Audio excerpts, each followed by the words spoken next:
تکالیف، غربت و افلاس، مہنگائی، قتل و غارت، خوف و ہراس، انسٹیبلٹی، یعنی ہر اس مرض اور برائی جس کا سوچ سکتے ہیں ان تمام امراض میں سے گزر رہا ہے. یا یوں کہہ لیں کہ پاکستان اور پوری امت مسلمہ بالعموم ایسے دور سے گزر رہی ہے کہ ہر پریشانی اور ہر آزمائش ان کا حصہ ہے. حکمران میسر آئیں تو ظالم، انصاف کا تقاضا کرنے کے لیے کوئی جائے تو انصاف ناپید، خریداری کے لیے کوئی جائے تو انسان کی جیب ساتھ نہ دے، بھوک اور افلاس کا ایسا عالم کہ لوگ اپنے ہاتھوں سے اپنے بچوں کو قتل کرنے پر مجبور ہو جائیں، راہ زنی اور ڈاکہ زنی اپنے عروج پر ہو، انسان کی جان کی کوئی قیمت باقی نہ رہے، انسان کی حرمت، عزت اور غیرت باقی نہ رہے. یہ وہ تمام مسائل ہیں. پھر کوئی ملک کے اندر بھی سننے والا نہ ہو، ملک کے باہر بھی سننے والا نہ ہو، انسان تو انسان، ملک کی عزت بھی محفوظ نہ رہتی ہو. یہ وہ تمام مسائل ہیں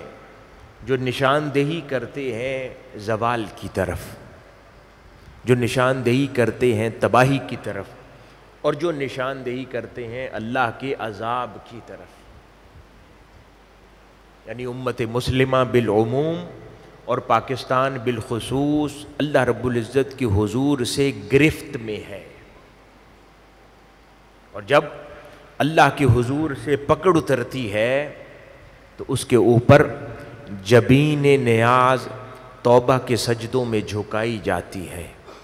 اللہ کی حضور پھر گڑ گڑا کر اپنے گناہوں پر معافی مانگی جاتی ہے، اس کے حضور توبہ طلبی کی جاتی ہے، اس کے حضور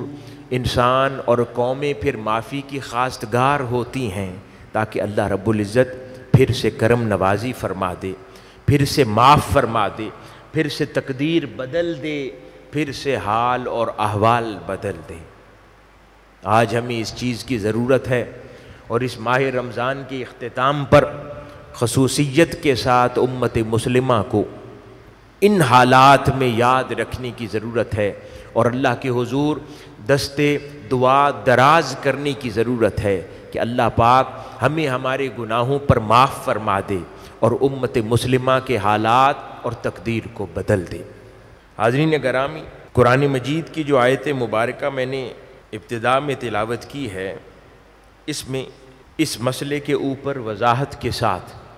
اللہ رب العزت نے ارشاد فرمایا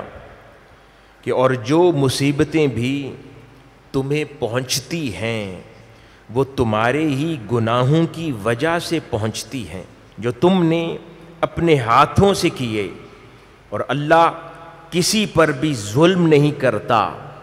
اللہ تو ایسا ہے کہ بہت سارے گناہ درگزر فرما دیتا ہے.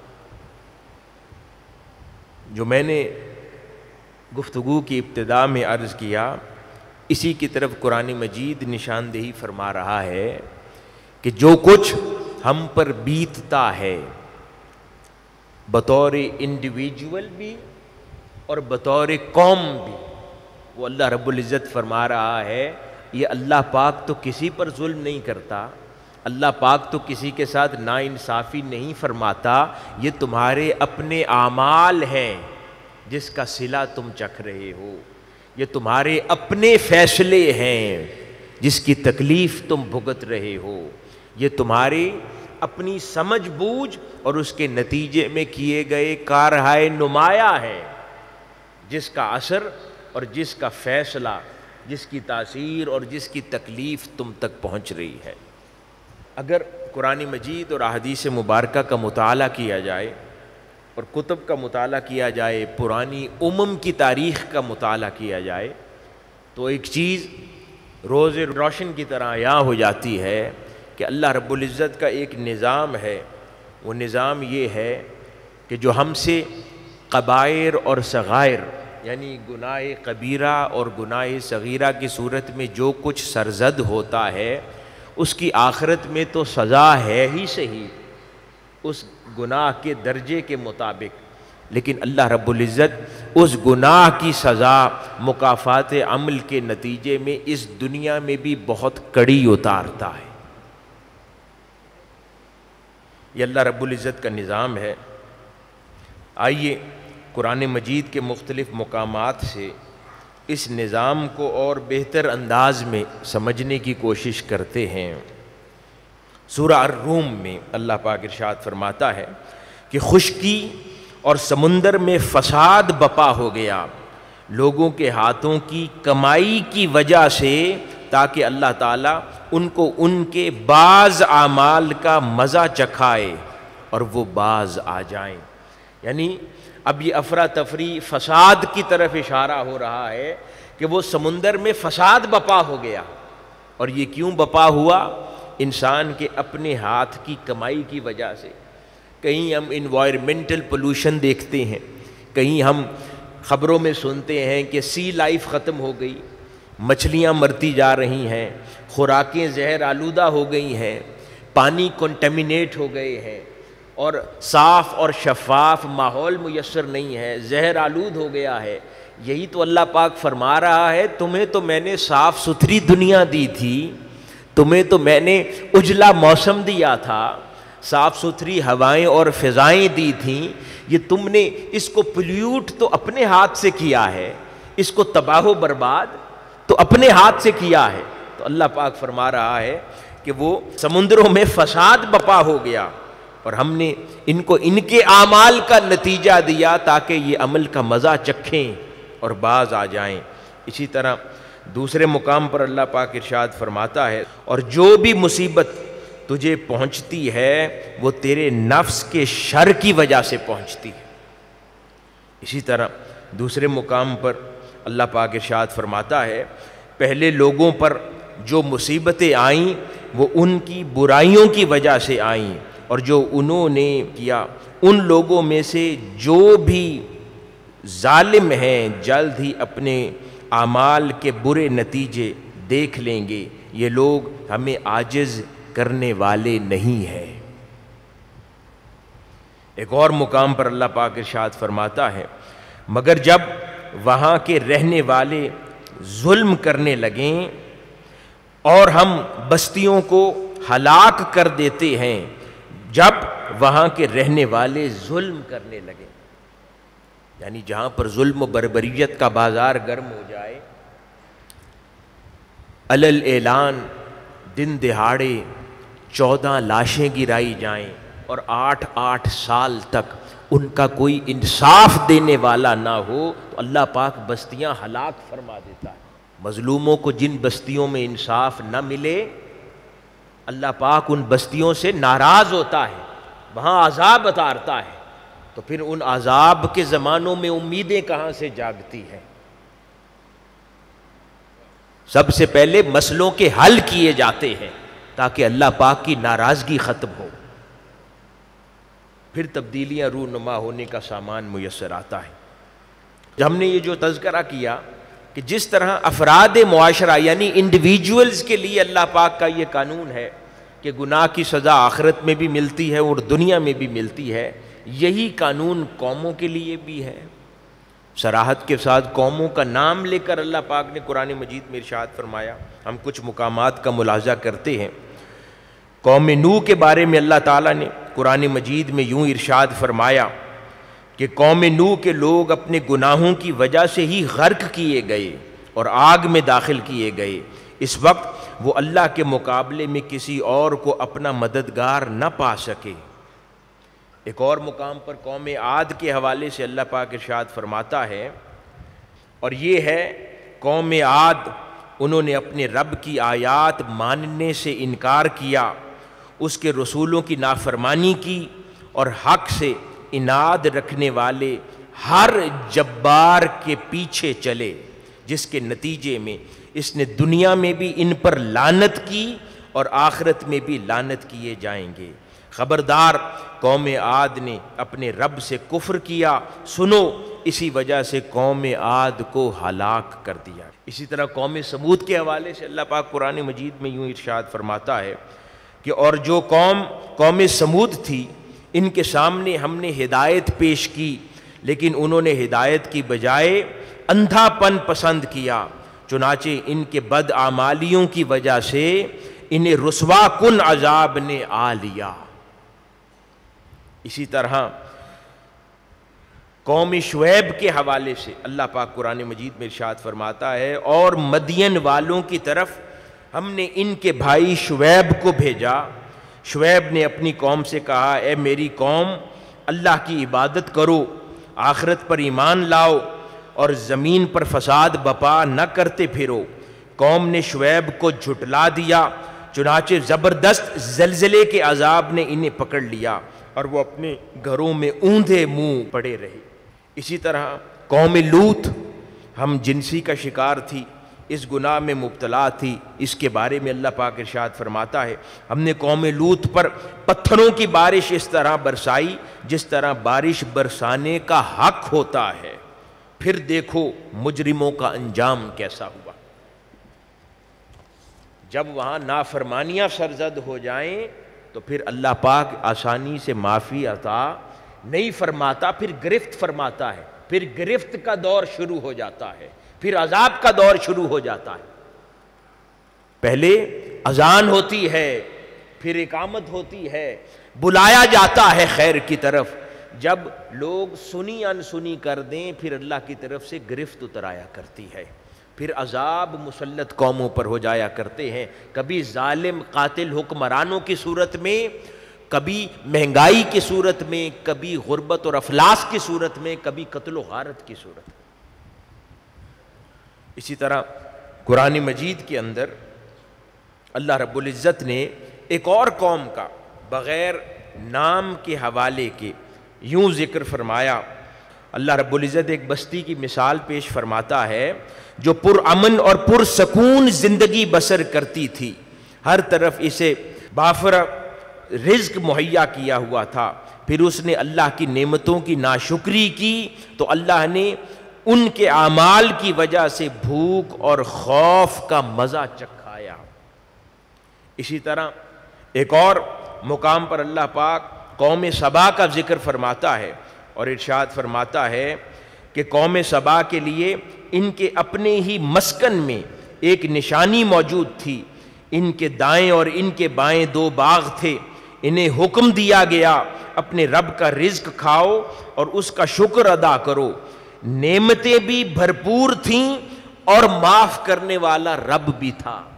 ذرا غور کیجئے، اس قوم پر نعمتیں بھی بے پناہ دے رکھی تھی اللہ نے اور معاف کرنے والا رب بھی تھا، لیکن انہوں نے اللہ تعالیٰ کے حکم سے پھر منہ موڑ لیا اور ہم نے ان پر پھر بند توڑ سیلاب کا عذاب بھیجا اور ان کے پھلدار باغوں کو کڑوے پھلوں سے اور ان کے درختوں کو جھاڑوں سے بدل دیا اور چند بیری کے درختوں کے باغوں سے بدل دیا، اور یہ سزا ان کی ناشکری کی وجہ سے دی، ایسی ہی سزا ہم ہر ناشکر انسان کو دیتے ہیں۔ اللہ پاک کی رحمت کے تذکرے تو سنتے ہیں نا، جب وہ گرفت فرماتا ہے تو پھر یہ اس کے انداز ہوتے ہیں۔ تو حاضرین گرامی، گزشتہ اقوام کی تاریخ اس بات پر شاہد ہے کہ چاہے زمانہ عسر ہو یا زمانہ یسر ہو، یا کسی کا عسر یسر سے بدلا گیا ہو تو وہ کسی اور وجہ سے نہیں ہوا سوائے اس کے کہ ان قوموں کے اپنے اعمال اس کی وجہ بنے ہیں، لوگوں کے اپنے حالات ان کی وجہ بنے ہیں، اور لوگوں کے وہاں بسنے والوں کے اپنے اعمال اس کی وجہ بنتے ہیں۔ آئیے اب کچھ آقا علیہ الصلوۃ والسلام کی احادیث مبارکہ جانتے ہیں جو اسی موضوع کی طرف ہماری توجہ مبذول کروا رہی ہیں۔ آقا علیہ الصلوۃ والسلام نے امت کی توجہ بارہا اس مسئلے کی طرف کروائی کہ اپنے گناہوں کو ترک کر دو، اپنے حالات، اپنے اخلاق سنوار لو اس سے پہلے کہ اللہ رب العزت کی گرفت اتر آئے۔ آخرت کے اندر بھی اس کے عذاب کے مستحق ٹھہرو اور دنیا میں بھی آفات و بلیات کے مستحق ٹھہرو۔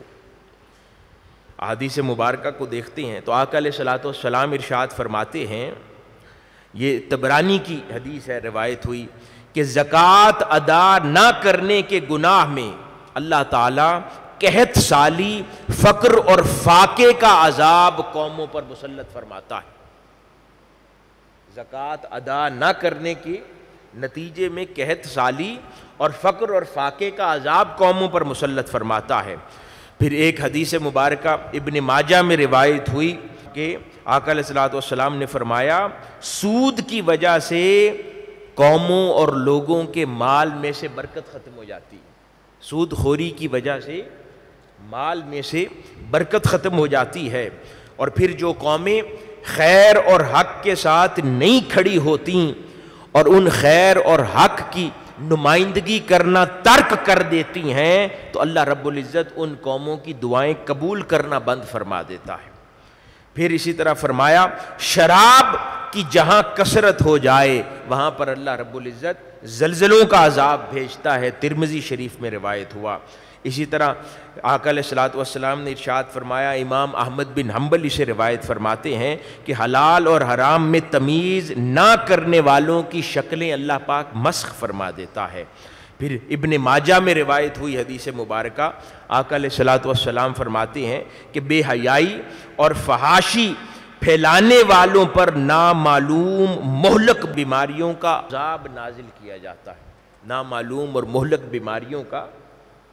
یہ جو ساری دنیا اس دور میں کرونا وائرس کا شکار ہوئی، اور نہ جانے ہر روز کتنے نئے وائرس وجود میں آتے جا رہے ہیں، انسان مبتلا ہوتا ہے کیونکہ ہمارا زمانہ بے حیائی اور فحش کاموں میں مصروف ہو گیا ہے۔ حضور کی امت بھی اس طرف اپنے آپ کو لے گئی ہے۔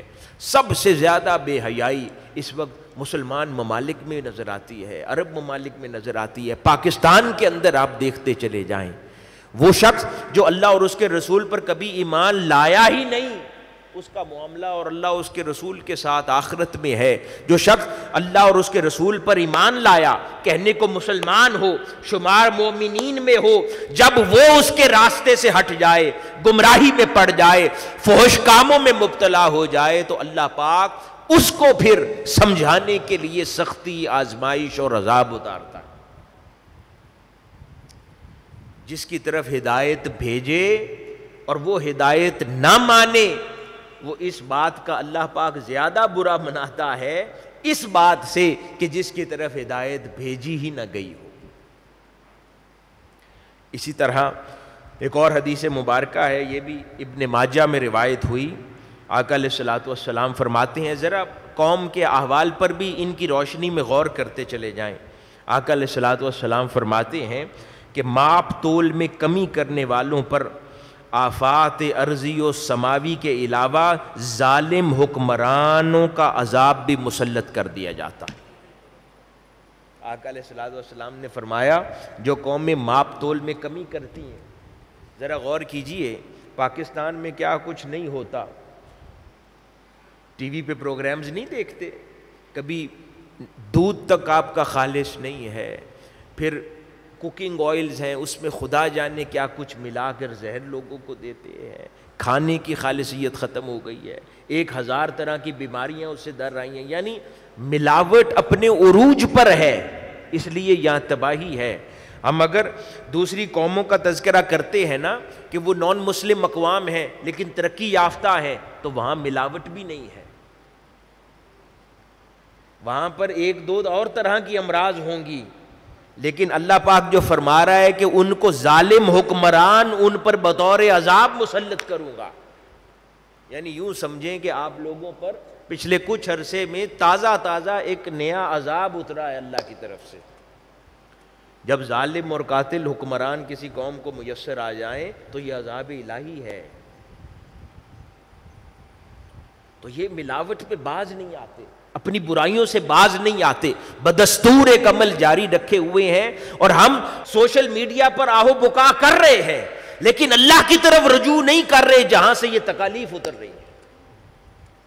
چیخ و پکار کرتے ہیں، 100 طرح کی سیاست کرتے ہیں، لطیفے بناتے ہیں، ٹویٹس کرتے ہیں، ویڈیوز بنا کر شیئر کرتے ہیں، وائرل کرتے ہیں، نعرے بازی کرتے ہیں، جلسے جلوس کرتے ہیں۔ جو کرنے والا کام ہے کہ اللہ کے حضور جھکو، رجوع کرو، توبہ کرو، اللہ کے حضور معافی مانگو، اپنے گناہوں پر ماپ تول میں کمی سے باز آ جاؤ، گناہ سے باز آ جاؤ، لوگوں کے ساتھ ظلم سے باز آ جاؤ، اس سے نہیں رکتے، تاکہ اللہ پاک ہمارے ساتھ مہربانی فرما دے، بطور قوم ہماری تقدیر بدل دے، بطور قوم ہمارے حالات سنوار دے۔ اس طرف نہیں آ رہے۔ اگلی بات ذرا غور سے سنیں۔ آقا علیہ الصلوۃ والسلام نے فرمایا، اسے بھی ابن ماجہ میں روایت کیا گیا کہ جن قوموں میں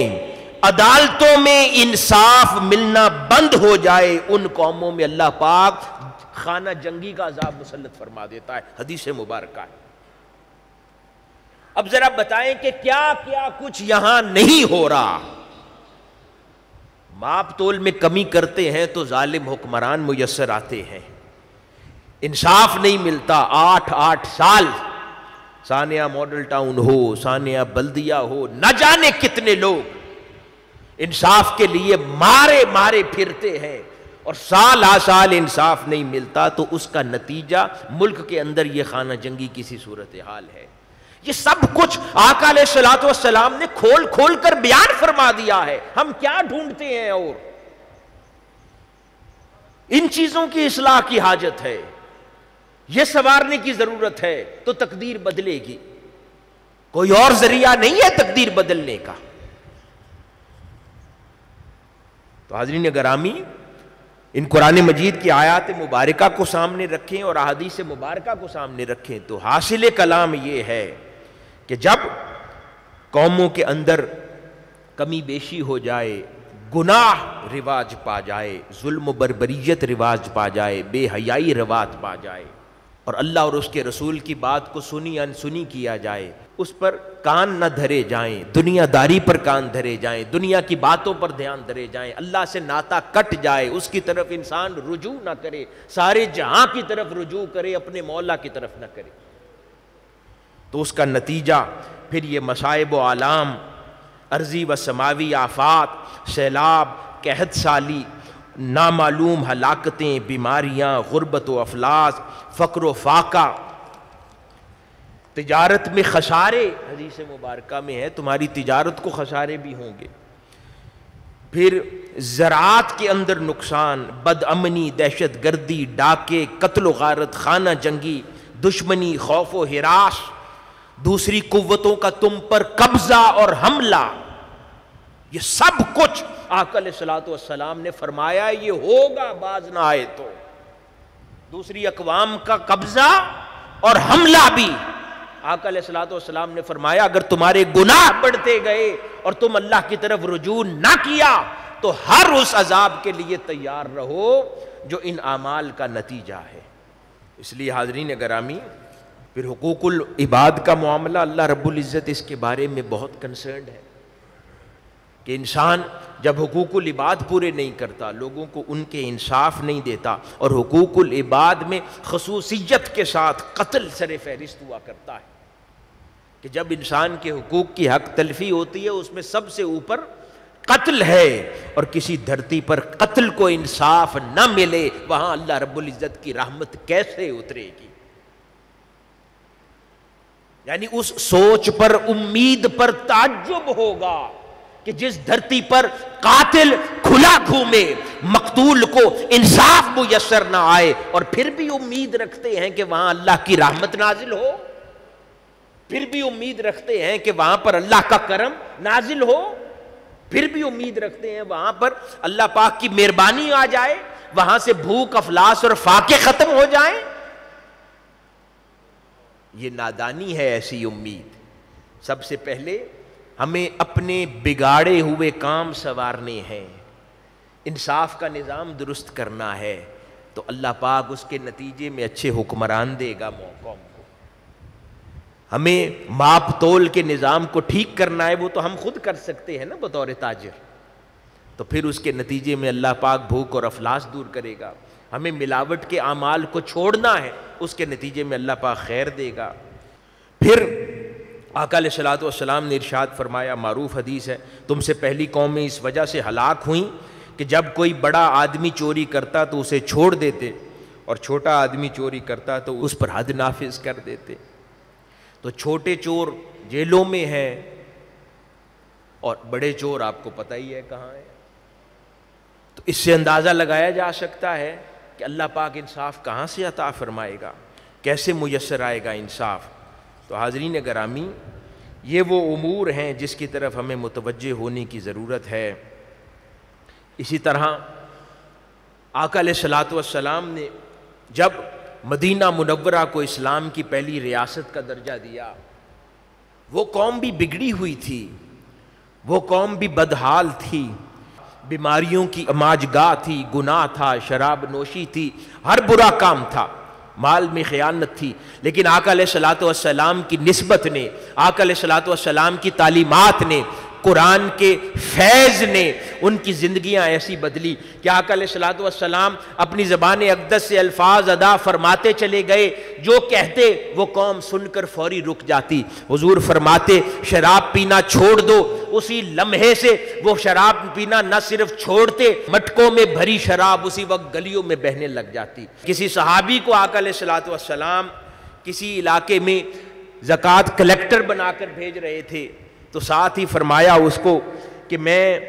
قیامت کے روز نہ دیکھوں کہ کوئی بیل، کوئی بکری، کوئی جانور زکوٰۃ کا تمہارے کندھوں پر لدا انصاف مانگتا آ رہا ہے، اور اس حال میں تم میرے پاس آؤ کہ یا رسول اللہ میری سفارش کر دیں۔ تو صحابی سمجھ گیا، کہا یا رسول اللہ مجھے اس ذمہ داری سے معاف فرما دیں، میں اس قابل نہیں کہ میں یہ ذمہ داری نبھاؤں۔ تو انہوں ذمہ داری نہ لیتے، جہاں ایمان کے ڈگمگانے کا اندیشہ ہوتا وہ ذمہ داری چھوڑ دیتے۔ کسی جگہ پر ایک صحابی رسول صلی اللہ علیہ وآلہ وسلم اپنے غلام کو کوڑے سے مار رہے تھے، آقا علیہ الصلوۃ والسلام نے دیکھا، فرمایا خبردار۔ وہ صحابی رسول لفظ خبردار سن کر انہوں نے کوڑا پھینک دیا، پشیماں ہوئے اور اس غلام کو آزاد کر دیا، اور آقا علیہ الصلوۃ والسلام کی بارگاہ میں عرض کیا کہ آج کے بعد کسی پر ہاتھ نہ اٹھاؤں گا۔ آقا علیہ الصلوۃ والسلام نے فرمایا ہاں اگر تم اسے آزاد نہ کرتے اور یہ وعدہ نہ کرتے تو تم جہنم کی آگ میں ڈالے جاتے۔ تو آقا علیہ الصلوۃ والسلام کے فرمان کی یوں پاسداری یہ لوگ کیا کرتے، جس کا نتیجہ تھا کہ مدینہ المنورہ ایک قوم بن گئی تھی۔ امت مسلمہ نہ صرف قوم بنی کہ پھر اللہ پاک نے ان تمام بیماریوں اور غلاظتوں کے خاتمے کے نتیجے میں رحمت اور کرم کی وہ برسات کی کہ وہ مدینہ منورہ کے چھوٹے علاقے سے ریاست نکل کر 14 لاکھ غالباً مربع میل تک پوری دنیا میں پھیل چکی تھی۔ وہ اتنی بڑی ریاست بن گئی، اور ہر خطے اور اس علاقے کے ٹکڑے کے اوپر اللہ پاک کی رحمت برستی تھی، مالی طور پر مستحکم تھی، سیاسی طور پر مستحکم تھی۔ اللہ پاک نے عروج عطا فرمایا۔ پھر سے جب سے امت کے اندر یہ زوال در آئے، یہ پریشانیاں، یہ گناہ داخل ہو گئے، تو امت زوال کا شکار ہو گئی، اور اس کی مثال آج پاکستان میں ہمارے سامنے۔ حل کیا ہے؟ مسئلہ تو سمجھ آ گیا کہ اللہ پاک ناراض ہے ہم سے۔ اس کا حل کیا ہے؟ ان ساری تکالیف سے نجات کا حل کیا ہے؟ تو اس کا حل بھی صوفیاء کرام سے ہی جانتے ہیں، جن پر اللہ پاک نے اپنے راز کھول رکھے ہیں، آشکار کر رکھے ہیں۔ امام قرطبی بیان فرماتے ہیں رحمۃ اللہ علیہ، حضرت امام حسن بصری رضی اللہ تعالیٰ عنہ کا ایک واقعہ، وہ فرماتے ہیں کہ آپ ایک روز اپنے لوگوں کے ساتھ ایک مجلس میں تشریف فرما تھے، ایک شخص آیا آپ کے پاس اور عرض کرنے لگا امام حسن بصری رضی اللہ تعالیٰ عنہ کو کہ حضرت مجھ پر بہت قحط سالی ہے، قحط سالی کا شکار ہے، ہم تکالیف اور پریشانیوں کا شکار ہیں، آپ کچھ کرم نوازی فرمائیں، میرے حق میں دعا فرمائیں۔ تو حضرت امام حسن بصری رضی اللہ تعالیٰ عنہ نے فرمایا کہ تم اللہ سے اپنے گناہوں کی معافی مانگو۔ تھوڑی دیر میں ایک اور شخص آیا، اس نے عرض کیا کہ حضرت غربت اور افلاس کا شکار ہوں میں، مجھ پر بہت غربت اور افلاس ہے، فاقے ہیں۔ اسے بھی فرمایا اللہ کے حضور اپنے گناہوں کی معافی مانگو۔ اتنی دیر میں تیسرا شخص آیا، اس نے عرض کیا حضرت میرے حق میں دعا کریں اللہ پاک مجھے بیٹے کی نعمت سے نوازے. اسے بھی حضرت امام حسن بصری رضی اللہ تعالیٰ عنہ نے فرمایا کہ اللہ سے اپنے گناہوں کی معافی مانگو. اتنی دیر میں چوتھا شخص آیا, اس نے کہا کہ حضرت میرے باغ میں خشک سالی ہے, درخت پھل نہیں دیتے,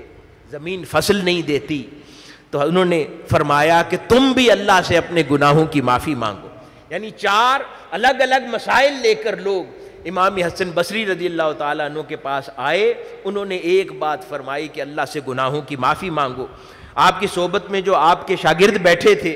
انہوں نے عرض کیا کہ اے امام یہ کیا ماجرا ہے, 4 الگ امور اور حاجات لے کر لوگ آپ کے پاس آئے اور آپ نے سب کو ایک جواب دیا. اس پر آپ نے ارشاد فرمایا تو حسن بصری نے کون سا یہ جواب اپنی طرف سے دیا ہے, حسن بصری نے بھی وہی جواب دیا ہے جو اللہ نے قرآن مجید میں فرمایا ہے. اور اس کے بعد قرآن مجید کا یہ مقام اور آیت آپ نے تلاوت فرمائی کہ اپنے رب سے گناہوں کی معافی طلب کرو, بے شک وہ بڑا بخشنے والا ہے. آسمان سے تم پر موسلادھار می برسائے گا, تمہارے مالوں اور اولاد میں اضافہ کرے گا اور تمہارے لیے باغ اور نہریں بنائے گا. اسی طرح ایک اور مقام پر اللہ پاک نے اسی طرف توجہ مبذول کروائی. قرآن مجید میں اللہ پاک ارشاد فرماتا ہے کہ اور یہ کہ تم لوگ اپنے گناہوں پر اپنے رب سے معافی مانگو پھر اس کی طرف سے متوجہ ہو جاؤ تو وہ وقت مقرر تک اچھا سامان زندگی دے گا اور ہر زیادہ عمل کرنے والے کو زیادہ ثواب دے گا. اور اگر تم لوگ اعراض کرتے رہے تو مجھ کو تمہارے لیے ایک بڑے دن کے عذاب کا اندیشہ ہے. اسی طرح ایک اور مقام پر سورۃ ہود میں اللہ پاک ارشاد فرماتا ہے اے میری قوم کے لوگوں تم اپنے پالنے والے سے اپنی تکلیفوں کی معافی طلب کرو اور اس کی جناب میں توبہ کرو تاکہ وہ برسنے والے بادل تم پر بھیجے اور طاقت اور قوت بڑھانے اور تمہیں جرم کرتے ہوئے روگردانی نہ کرو. اس کے اوپر مختلف مفسرین بزرگان دین ائمہ اولیاء نے سہ حاصل کتب میں گفتگو کی ہے. ہم تفصیل میں اس وقت نہیں جاتے وقت کو ملحوظ خاطر رکھتے ہوئے, لیکن مسلسل مفسرین نے اس موضوع پر کہا کہ یہ وضاحت کے ساتھ اللہ پاک نے فرمایا کہ قوموں پر یہ مصائب و آلام اور تکلیفیں گناہوں کے نتیجے میں اترتی ہیں. لوگوں پر, لوگوں کے گھروں میں یہ تکالیف کبھی کبھار نیک بندے ہوں تو آزمائش کے طور پر اتر آتی ہیں اور عموماً اللہ پاک اعمال بد کے نتیجے میں قوموں اور افراد پر یہ تکالیف اتارتا ہے. اور اس کا طریقہ اللہ پاک نے قرآن مجید میں جو عطا فرمایا کہ اس سے معافی مانگو, اس سے توبہ کرو, اس کے حضور سجدہ ریزی کرو, گڑ گڑاؤ, اپنے اعمال کو بدلو. یعنی توبۃ النصوح کرو کہ ان امور سے توبہ بھی کر لو اور پھر واپس کبھی لوٹ کر وہ برے اعمال انجام نہ دینے کا اس کے حضور وعدہ بھی کر لو. برادرین گرامی ایک اور حدیث مبارکہ اسی حوالے سے عرض کروں اور پاکستان کے حالات کو ملحوظ خاطر رکھیں. آقا علیہ الصلوۃ والسلام نے ارشاد فرمایا بندوں کو ان کے کمزوروں کی وجہ سے رزق ملتا ہے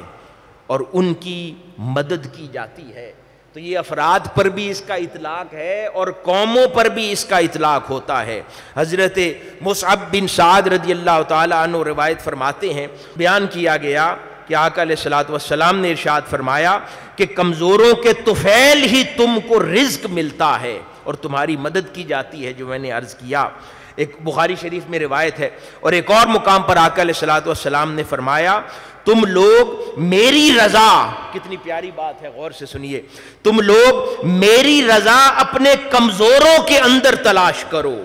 کیونکہ تمہیں کمزوروں کی وجہ سے رزق ملتا ہے اور تمہاری مدد کی جاتی ہے. اب اس کا تعلق افراد معاشرہ یعنی ہم سے بھی ہے اور قوموں اور ممالک سے بھی ہے. کئی بار ہم ویسٹرن کنٹریز کو دیکھتے ہیں, ہم کہتے ہیں وہ تو خدا پر ایمان نہیں رکھتے, تو ماجرا کیا ہے, وہ خوشحال کیوں ہے, وہاں پر مال کی فراوانی کیوں ہے, وہاں پر خیر کیوں برستی ہے؟ وہ اس لیے کہ وہاں کے کمزور کو انصاف بھی ملتا ہے, وہاں کے کمزور کو خوراک بھی ملتی ہے، وہاں کے کمزور کو حقوق میسر ہیں۔ یہ مسلمانوں کا ہی زمانہ ہے، یہ مسلمانوں کے ہی ممالک اور ان کے ادوار ہے کہ جہاں پر امیر کو سب کچھ ملتا ہے، کچھ نہیں ملتا تو کمزور کو ہی نہیں ملتا، حقوق نہیں ملتے تو کمزور کو ہی نہیں ملتے، انصاف نہیں ملتا عدالتوں سے تو کمزور کو ہی نہیں ملتا۔ یہاں پر اگر امیر مارا جائے تو 4 دن میں انصاف لے لے، غریب مارا جائے تو 8 سال۔ ثانیہ ماڈل ٹاؤن کے شہداء کے 14 شہیدوں کے لواحقین کو انصاف نہ ملے، اس وجہ سے آقا علیہ الصلوۃ والسلام نے فرمایا کہ رزق اور خیر تب ملتی ہے جب کمزوروں کے ساتھ بھلائی کرو، اور جس قوم میں کمزوروں کا ہی استحصال ہوتا ہو وہاں پر اللہ کی طرف سے رزق کی فراوانی، خیر کی فراوانی، مہنگائی کا خاتمہ، دہشت گردی کا خاتمہ، امن و امان کا قیام، اس کی امید رکھنا بھی نادانی ہے۔ پہلے اپنے اطوار بدلے جائیں، اپنے اخلاق بدلے جائیں، اپنے کمزوروں کو سہارا دیا جائے، نظام کو بدلا جائے، وہ نظام جو ہمارے اپنے ہاتھ میں ہے، اپنے کاروبار میں ہے۔ بطور تاجر ہم اپنا نظام بہتر کر سکتے ہیں، بطور سٹیزن جو لوگ ہم سے وابستہ ہیں ہم ان کو جس ذمہ داری پر فائز ہیں، اگر انصاف کی کرسی پر فائز ہیں تو انصاف دینے میں حق ادا کر دیں، تاجر ہیں تو تجارت کرنے میں انصاف کر لیں، پولیس آفیسر ہیں تو بطور پولیس آفیسر ہر الامکان کوشش کر کے لوگوں کو انصاف مہیا کرنے کی کوشش کریں، استاد ہیں تو پڑھانے کا حق ادا کر دیں، جو کچھ ہمارے اختیار میں ہے ہم انصاف کریں تو یقیناً اللہ رب العزت کے حضور سے رحمت کا نزول ہوگا۔ اور اگر اس طرف توجہ نہ دی تو یہ حالات پاکستان میں جو کچھ ہو رہا ہے، ماپ تول کی کمی کرتے ہیں۔ آقا علیہ الصلوۃ والسلام نے فرمایا تم پر ظالم حکمران مسلط ہوں گے، تو وہ ختم کر دیں، وہ تو ہمارے اپنے ہاتھ میں ہے نا۔ ہمیں کوئی آ کر ہاتھ پکڑ کے تو نہیں کہتا کہ دودھ میں ملاوٹ کرو، گھی میں ملاوٹ کرو، یہ ہمارا اپنا نفس ہے نا، اور ہمارے ساتھ وابستہ شیطان ہے جو ہمیں اکساتا ہے ان گناہ کے معاملات کے اوپر۔ میں بات ختم کر رہا ہوں اس بات کے ساتھ کہ پھر تاجروں کے لیے آقا علیہ الصلوۃ والسلام نے اسی طرح ارشاد فرمایا کہ اگر دونوں خریدنے بیچنے والے سچ سچ بول دیں اور اپنی چیز کو واضح کر دیں تو ان دونوں کو خرید و فروخت میں برکت عطا کی جائے گی، اور اگر دونوں جھوٹ بولیں اور عیب کو چھپا لیں تو ان کی برکت ختم ہو جائے گی۔ اگر کسی کی تجارت میں برکت نہیں ہے تو زمانے کو الزام کیوں دینا، وہ اپنے حالات اور اپنی کاروباری تجارت لین دین کے نظام کو خود ہی دیکھ لے، وہ کتنا جھوٹ بولتا ہے، لین دین میں کتنی سچائی سے کام لیتا ہے، اپنی بیچنے والی چیز کو کتنا واضح کر کے لوگوں کے سامنے رکھتا ہے۔ حضور نے ارشاد فرما دیا کہ ماجرا کیا ہے۔ تو اسی طرح ان تمام آزمائشوں اور تکالیف سے نجات کا ذریعہ اللہ رب العزت کے حضور توبہ اور استغفار ہے، اور توبہ اور استغفار کا سب سے بہترین موسم ماہ رمضان ہے۔ اللہ کے حضور سجدہ ریز ہو جائیں، جتنے ایام، جتنے لمحات، جتنے اوقات باقی ہیں اس ماہ مبارک کے، اس میں اللہ کے حضور گڑ گڑائیں، اپنے معاملات حقوق العباد کے حوالے سے، حقوق اللہ کے حوالے سے ان کو صحیح کرنے کا ارادہ کر لیں۔ جب گھروں میں واپس لوٹ کر جائیں تو پختہ ارادہ کر لیں آج کے بعد کوئی غلط کام نہیں کرنا، کسی ظلم کا ساتھ نہیں دینا، کسی ظالم کا ساتھ نہیں دینا، مظلوم کا سہارا بننا ہے، جھوٹ نہیں بولنا، چند پیسوں کی خاطر غلط مال نہیں بیچنا، انصاف کے ساتھ جینا ہے،